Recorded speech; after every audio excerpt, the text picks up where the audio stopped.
বন্ধুরা, আশা করি তোমরা সবাই ভালো আছো। তোমার চ্যানেলে তোমাদের সবাইকে স্বাগতম। তো উচ্চ মাধ্যমিক থার্ড সেমিস্টার ভূগোল পরীক্ষাতে আমি তোমাদের জন্য স্পেশাল আলোচনা করেছি, স্পেশাল শর্ট কোশ্চেন আলোচনা করেছি, এমসিকিউ আলোচনা করেছি, বিভিন্ন বিষয় বুঝিয়ে দিয়েছি। আজ তোমাদের জন্য 35টা প্রশ্ন শেয়ার করছি। প্রত্যেকটা প্রশ্ন ইম্পর্টেন্ট, ভালো করে প্র্যাকটিস করে যাও এবং বই খুঁটিয়ে যে যত পড়েছো সেটা তত লাভবান হবে। তবুও তার মধ্যে থেকে বেছে 35টা প্রশ্ন তোমাদের জন্য শেয়ার করা খুব ইম্পর্টেন্ট প্রত্যেকটা প্রশ্ন। প্রথম প্রশ্ন, বৈষম্যমূলক অভিকর্ষজ শক্তির প্রভাবে ঘটে হিমবাহের চলন, পাতের চলন, সমুদ্রবক্ষের বিস্তৃতি, মহাদেশের চলন। বৈষম্যমূলক অভিকর্ষ বলের প্রভাবে ঘটে। তো তোমরা ভালো করে পড়েছো, যেটা হচ্ছে মহাসঞ্চারণ তত্ত্ব। তো সেই মহাসঞ্চারণ তত্ত্বের মধ্যে কিন্তু এবারটা পড়েছো বৈষম্যমূলক অভিকর্ষজ শক্তি কেন হয়, দুটো মহাদেশ একে অপরের থেকে পৃথক হয়ে যায়। তাহলে পৃথক হয়ে যদি যায় তাহলে সেটা কি হবে, সেটা হচ্ছে উত্তর মহাদেশের চলনের ফলে। পরবর্তী প্রশ্ন, নিচের ব্যাখ্যাগুলির মধ্যে তার নিচের কোন ব্যাখ্যাটি সবচেয়ে মানানসই খুঁজে দাও। কি বলছে, জোয়ারি শক্তির কারণে আটলান্টিক মহাসাগরের সৃষ্টি হয়েছে। অপশান এতে কি রয়েছে, ভারত ও অস্ট্রেলিয়া উত্তর পূর্ব দিকে গমন করেছে, উত্তর ও দক্ষিণ আমেরিকা আফ্রিকা ও ইউরোপ থেকে পৃথক হয়ে যায়, আমেরিকা গ্রিনল্যান্ড ও ইউরেশিয়া থেকে বিচ্ছিন্ন হয়ে যায়, উত্তর ও দক্ষিণ আমেরিকা পূর্ব দিকে সঞ্চালন ঘটে।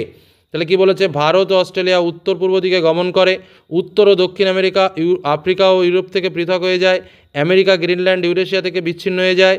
তো কী হয়, অ্যাকচুয়াল ঘটনাটা কী হয়, প্রশ্নটা কী ছিল, জোয়ারি শক্তির কারণে আটলান্টিক মহাসাগরে সৃষ্টি হয়েছে। কি সৃষ্টি হয়েছে, জোয়ারি শক্তির কারণে আটলান্টিক মহাসাগরে উত্তর ও দক্ষিণ আমেরিকা আর আফ্রিকা আর ইউরোপ দুটো কিন্তু পৃথক হয়ে গেছে, অর্থাৎ উত্তর হচ্ছে বিদাগ।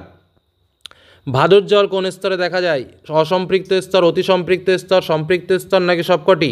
উত্তর হচ্ছে অসম্পৃক্ত স্তর। পরবর্তী প্রশ্ন, রসে মতানের মৃদু মসৃণ ঢাল কী নামে পরিচিত, লি, স্টস, মোরেন নাকি টেল। প্রশ্নটা কী ছিল, রসে মতানের মৃদু মসৃণ ঢাল কী নামে পরিচিত। উত্তর হচ্ছে স্টস নামে পরিচিত, স্টস। পরবর্তী প্রশ্ন, বহিবিধৌত সমভূমিতে সৃষ্ট কেটল হ্রদের তলদেশে সঞ্চিত পলির স্তরায়ন বিশ্লেষণের মাধ্যমে বিভিন্ন ভূতাত্ত্বিক যুগের বয়স নির্ণয় করা সম্ভব হয়। এই সঞ্চিত পলিকে কি বলা হয়, একদম সব দেখো প্রশ্নটা একটু কঠিনভাবে দেওয়া থাকলেও একটু ছোট করে নেবে বোঝার জন্য, যে বহির্বিধৌত সমভূমি অঞ্চলে তো হ্রদের তলদেশে যে পলল জমে থাকে তাকে কি বলে। মূল প্রশ্ন হচ্ছে এই, তাহলে কি বলে, বহির্বিধৌত সমভূমি হিমকর্দক আর্গিল নাকি কেম। তো উত্তরটা কি হচ্ছে, কেম। পরবর্তী প্রশ্ন, বায়ুচাপের সঙ্গে বিশেষ আর্দ্রতার কী সম্পর্ক রয়েছে, সমানুপাতিক, ব্যস্তানুপাতিক, প্রায় পরিবর্তনশীল, কোনোটাই নয়। তাহলে বায়ুচাপ বাড়লে বিশেষ আর্দ্রতা কী হয়, কমে, আর বায়ুচাপ কমলে বিশেষ আর্দ্রতা বাড়ে। তাহলে কী হবে সম্পর্ক, ব্যস্তানুপাতিক। পরবর্তী প্রশ্ন, নাতিশীতোষ্ণ ঘূর্ণবাতের ফলে কী সৃষ্টি হয়, কুজ্জটিকা, রাইম, সীমান্ত কুয়াশা নাকি ঊর্ধ্বডালের কুয়াশা। উত্তর হচ্ছে সীমান্ত কুয়াশা। পরবর্তী প্রশ্ন, জাপান খাতের গভীরতম অংশের নাম কি, ভিটিয়াস খাত, রামাকো খাত, বার্থলোমিও খাত নাকি সোন্টা খাত। উত্তর হচ্ছে রামকো লিখে ফেলেছি, উত্তর হচ্ছে রামপো খাত। পরের প্রশ্ন, সমুদ্র জলের যে গভীরতায় জলের ঘনত্ব দ্রুত হারে বৃদ্ধি পায় তাকে কি বলা হয়। সমুদ্র জলের যে গভীরতায় জলের ঘনত্ব দ্রুত হারে বৃদ্ধি পায়, থার্মোক্লাইন স্তর, পিকনোক্লাইন স্তর, আইসোথার্মাল স্তর নাকি থার্মোপিকনাল স্তর। উত্তর হচ্ছে পিকনোক্লাইন স্তর। পরবর্তী প্রশ্ন, সমুদ্র জলের লবণতা বৃদ্ধি পেলে ঘনত্ব কি হয়, বাড়ে, কমে, কোনো পরিবর্তন হয় না নাকি প্রথমে বাড়ে, কমে এবং পরে বাড়ে। লবণতা বাড়বে তাহলে ঘনত্ব স্বাভাবিকভাবে কি হবে, বাড়বে। তাহলে উত্তর হবে এ দাগ। পরের প্রশ্ন, কোন নির্দিষ্ট বাস্তুতন্ত্রের নির্দিষ্ট সময়ে সমস্ত সজীব বস্তু শুষ্ক বর্গে কী বলা হয়, বায়োটা, বায়োম, বায়োমাস, বায়োটোপ। এটা সহজ প্রশ্ন, উত্তর হচ্ছে বায়োমাস। পরবর্তী প্রশ্ন, একই প্রজাতির অন্তর্গত জীবসংখ্যার মধ্যে স্থানীয় পরিবেশের জন্য স্বতন্ত্র জিনগত বৈশিষ্ট্যের প্রভাবে জীবের বাহ্যিক ও শারীরবৃত্তীয় গঠন আলাদা হওয়ায় সেই জীব জনসংখ্যাকে কি বলা হয়, ইকোফেন্স, ইকোটাইপ, ইকোক্লাইন নাকি ইকোটোপ। প্রশ্নটা কি বলেছে, একই প্রজাতির অন্তর্গত জীব সংখ্যার মধ্যে স্থানীয় পরিবেশের জন্য স্বতন্ত্র জিনগত বৈশিষ্ট্যের প্রভাবে বাহ্যিক বা শারীরবৃত্তীয় গঠন আলাদা হয় সেই জীব সংখ্যাকে বলা হচ্ছে ইকোটাইপ বলা হয়। পরে কোশ্চেন, নির্ভরশীল জনসংখ্যা ও উৎপাদনশীল জনসংখ্যা শতকরা অনুপাতকে কি বলা হয়। উৎপাদনশীলতার অনুপাত, নির্ভরশীলতার অনুপাত, উৎপাদনশীলতা এবং নির্ভরশীলতার অনুপাত কোনোটিই নয়।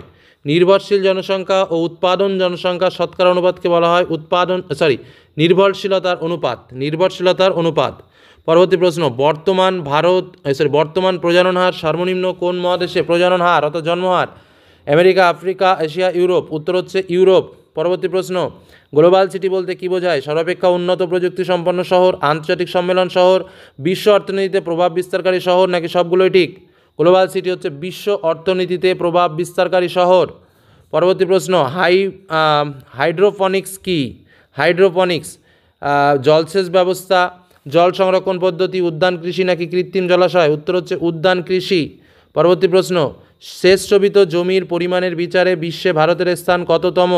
প্রথম, দ্বিতীয়, তৃতীয়, চতুর্থ? সেচ শোভিত জমির পরিমাণের ওপরে শেষ, এটা অ্যাকচুয়ালি শেষ, দন্তের সহায়িকার চ, ঠিক আছে। অপশান, তাহলে অপশানের প্রথম, দ্বিতীয়, তৃতীয়, চতুর্থ, উত্তর হচ্ছে দ্বিতীয়। পরবর্তী প্রশ্ন, কোন কয়লায় কার্বনের পরিমাণ কম হওয়ায় ছাই বেশি? দেখো প্রশ্নটা ধোঁয়া বেশি আর ছাই বেশির মধ্যে কিন্তু পার্থক্য আছে, কারণ মুহূর্তটা বলে দিই, সবাই পিট করে দেবে। পিঠে ধোঁয়া বেশি, ছাই বেশি না কিন্তু। লিগনাইট, বিটুমিনাস, অ্যান্থ্রাসাইট, পিট। ছাই বেশি হয় হচ্ছে বিটুমিনাসে, ছাই বেশি হচ্ছে লিগনাইটে, ঠিক আছে। তারপরে কোশ্চেন, তৈলবীজের একটি উদাহরণ হলো ধান, ইক্ষু, তিল, রবার? উত্তর হচ্ছে তিল। পরে কোশ্চেন, সবুজ বিপ্লবের জনক কে? Norman Borlaug, doctor Swaminathan, রাজকৃষ্ণা, KV রাও? উত্তর নরমান বোরলগ। কোন দেশে তেতোপাট অধিক চাষ হয়? বাংলাদেশ, ভারত, চীন, মিশর? উত্তর ভারত। পরে কোশ্চেন, ভারতের সবচেয়ে বেশি কোন প্রকার চা উৎপাদিত হয়? সবুজ চা, কালো ছেঁকা চা, স্টক চা, ওলং চা? উত্তর হচ্ছে কালো ছেঁকা চা। কার্পাস উৎপাদনে বিশ্বে প্রথম স্থান কে অধিকার করেছে? আমেরিকা, চীন, মিশর, পাকিস্তান? উত্তর হচ্ছে চীন। পরে কোশ্চেন, ভারতের রাজ্য সড়ক বিস্তারে কোন রাজ্যে প্রথম স্থান অধিকার করেছে? উত্তরপ্রদেশ, কর্ণাটক, কেরালা, মহারাষ্ট্র? উত্তর হচ্ছে মহারাষ্ট্র। ডাক যোগাযোগ ব্যবস্থা সর্বপ্রথম কোথায় চালু হয়েছিল? ভারত, চীন, মিশর, পাকিস্তান? সহজ প্রশ্ন, উত্তর মিশরে। সাপটা গঠিত হয় কত সালে? 1996, 93, 90, 98? উত্তর হচ্ছে 1993 সালে। ইউরোপ ও যুক্তরাষ্ট্র ভারত থেকে আমদানি কী করে? চা, পাট, তুলো, কফি? উত্তর হচ্ছে চা। পরে কোশ্চেন, অর্থনৈতিক উন্নয়নের সূচক নির্ধারিত হয় কিসের মাধ্যমে? আমদানি, রপ্তানি, বাণিজ্য নাকি বাণিজ্য ঘাটতি? অর্থনৈতিক সূচক নির্ধারিত হচ্ছে বাণিজ্যের মাধ্যমে, অর্থাৎ উত্তর হচ্ছে সিদাগ। পরে কোশ্চেন, ভারতের একটি রবি শস্যের উদাহরণ কি? আউশ ধান, গম, পাট, তুলো? রবি শস্য হচ্ছে গম। পরবর্তী প্রশ্ন, বিশ্বের বৃহত্তম সৌর পুকুর কোথায় অবস্থিত? বিশ্বের বৃহত্তম সৌর পুকুর গুজরাটের মাথাপুরে, ইসরায়েলে, জেনিভাতে, ইরানে? উত্তর হচ্ছে ইসরায়েলে। মনে রাখবে, বিশ্বের বৃহত্তম সৌর পুকুর কিন্তু ইসরায়েলে রয়েছে। পরে কোশ্চেন, ভারতের কোন রাজ্যে নারী পুরুষের সাক্ষরতার পার্থক্য সবচেয়ে বেশি? নারী পুরুষের সাক্ষরতার হার বলেনি, দুজনের মধ্যে ডিফারেন্স বেশি। অরুণাচল প্রদেশ, জম্মু কাশ্মীর, মেঘালয় নাকি মিজোরাম? উত্তর হচ্ছে জম্মু কাশ্মীর, যেখানে কিন্তু নারী পুরুষের সাক্ষরতার হার সবচেয়ে বেশি। কলকাতার সল্টলেক অঞ্চলটি কোন ধরনের বসতি? দাবাত ছকের আকৃতি, বর্গাকার, আয়তাকার, ত্রিভুজাকার? দাবাত ছকের আকৃতি। কোন কোন জায়গা? এই কলকাতার সল্টলেক, ঠিক আছে। পরের প্রশ্ন চলে যাও। জনসংখ্যা অস্বাভাবিক বৃদ্ধিকে কি বলা হয়? জনবিস্ফোরণ, জনবিপর্যয়, জনসংখ্যার প্রকৃত বৃদ্ধি, জনবিপ্লব? জনসংখ্যার অস্বাভাবিক বৃদ্ধিকে বলা হয় তোমার জনবিস্ফোরণ, ওকে। পরবর্তী প্রশ্ন, সমুদ্র জলের ঘনত্ব সবচেয়ে বেশি কোথায়? নিরক্ষীয় অঞ্চলে, নাতিশীতোষ্ণ অঞ্চলে, ক্রান্তীয় অঞ্চলে, উচ্চ অক্ষাংশ অঞ্চলে?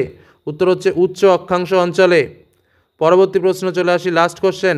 মরিশাস হলো একটি প্রবাল দ্বীপ, আগ্নেয়দ্বীপ, মহাদেশীয় দ্বীপ নাকি নদীগঠিত দ্বীপ? উত্তর হচ্ছে আগ্নেয়দ্বীপ। তো কটা প্রশ্ন পারলে অবশ্যই কমেন্টে জানিও। ধন্যবাদ।